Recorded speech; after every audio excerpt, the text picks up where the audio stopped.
Hello, I'm Jody Wolf. You're watching Expoz. Today is September 23, 2015, and it's 1:33 a.m. in Birmingham. Topic, Cern. Some more information, and Haarp. These two are tied together, and they're tied together in more ways than you would want to think. But I'll try to explain that quickly. It's easy. Just for example, take the satellites in the sky, and I don't know how many there are. I know there are way over 1,000, maybe 2,000 or 3,000. But take the satellites and just simply connect them. What you'll do is have a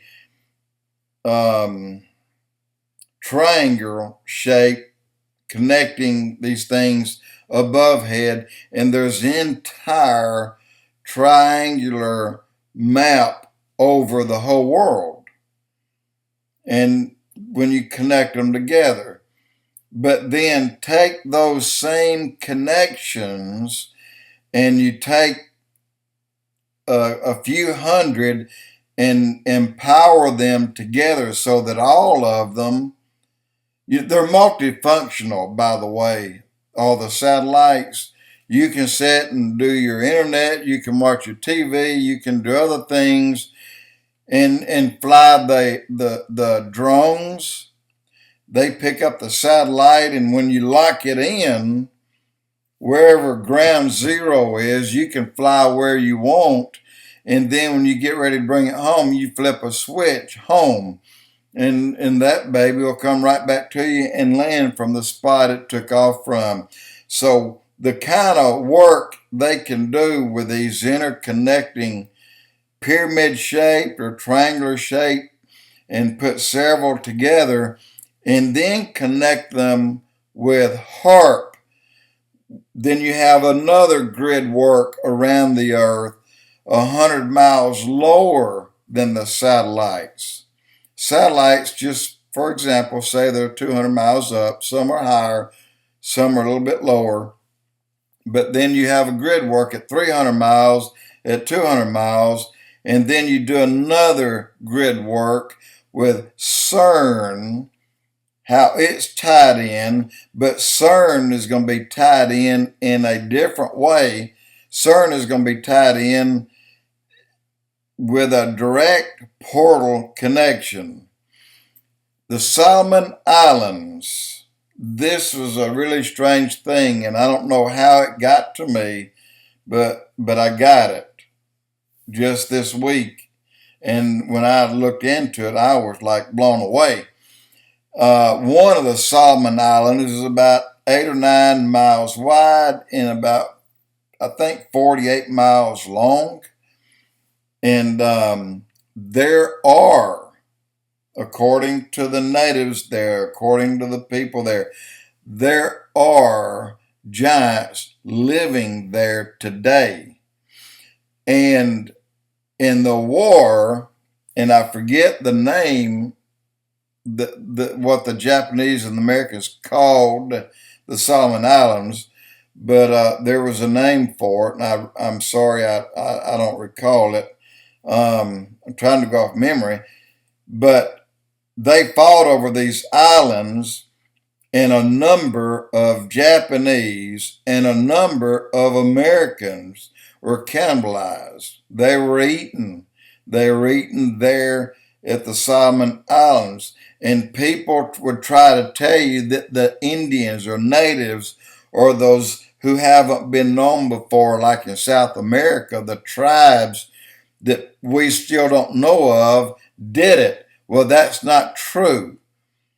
The ones that did it were the giants, and they're between 8 and 12 feet tall. They ate people, and they have a true boundary with the people who lives on the island. Solomon Islands is a group of many, 6 or 8 or 10 or 12, somewhere like that.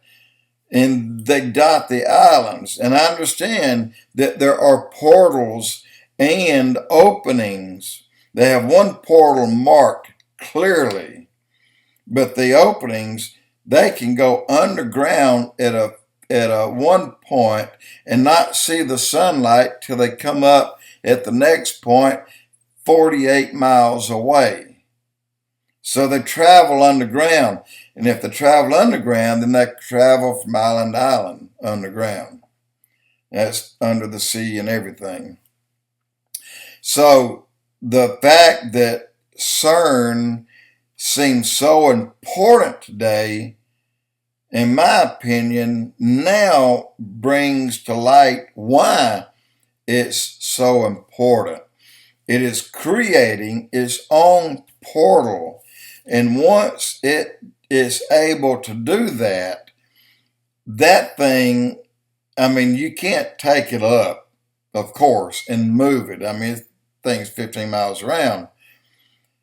But somehow the technology that's going to come out of it is going to allow a smaller but similar thing to take place somewhere else by a mobile device, perhaps, where they can open up a new portal. The portals apparently are guarded. Most of them aren't able to be entered without you coming in contact with something that you don't want to come in contact with.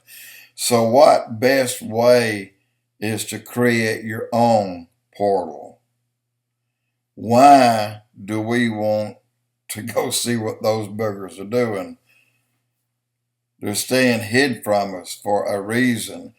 But keep in mind that everything that is underground, every Nephilim, keep in mind, they look at these fallen angels. They look at Satan even though he wasn't one to come down and mate.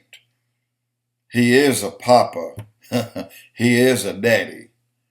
So they're going to yield to Satan, every one of them. And they will do what Satan tells them to do.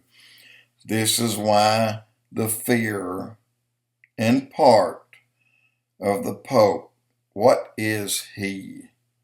Is he an Antichrist, or is he a false prophet, or is he both? So he has extensive knowledge, if not unlimited knowledge, of all these things, of what's going on.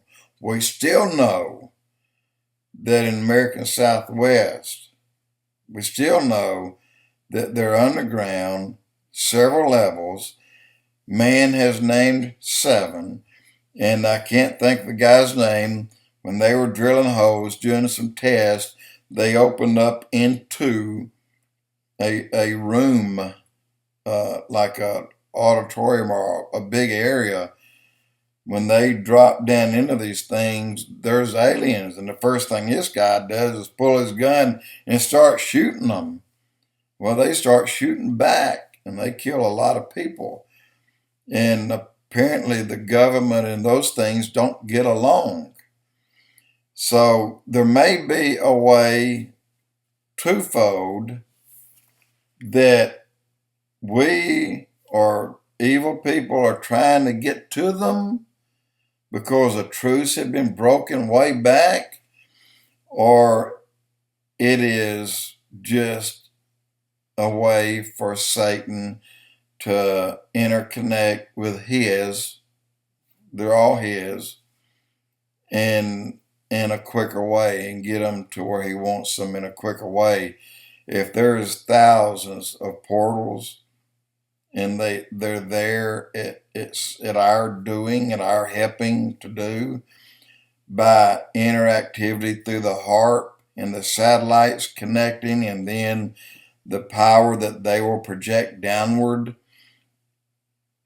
Global warming is just one of the many things that they've done, but it may be something that has been a distraction more than damage And so why in the world would we be penalized when the objective is not at all global warming? Is to tie everything together, and it's all for one thing. It's not to defeat the Christians and to kill the Christians. They will. It's all to get the Jews. Everything, all the networks, everything that's out there that is of evil has been leading up to one thing: making sure that Satan kills all the Jews, all of them. This is why they're going to be cornered. And this is why an angel is going to drop down and defend them, get them off to safety, which will probably be in Petra. Now, I've got some thoughts of Petra too. That's another thing. We talked about weapons the other day. 7 months to bury the dead and 7 years to burn the weapons. And I said, well, if that's the case, there's no way that the tribulation can start for 3.5 more years. Because if they're burning weapons for 3.5 years and then 3.5 years into the tribulation where it will end at midway, well, how do we know it didn't start at the beginning and they continue to use the weapons for fuel even though they're in Petra? That would mean that the tribulation could easily start soon rather than 3.5 years away. So that's another thought. I haven't heard anyone talk about that at all, but it's something that jumped in my head a few days ago, and I've not forgotten it. Something won't let me forget it. So here I am. I'm giving it to you now. Jody with Expoz.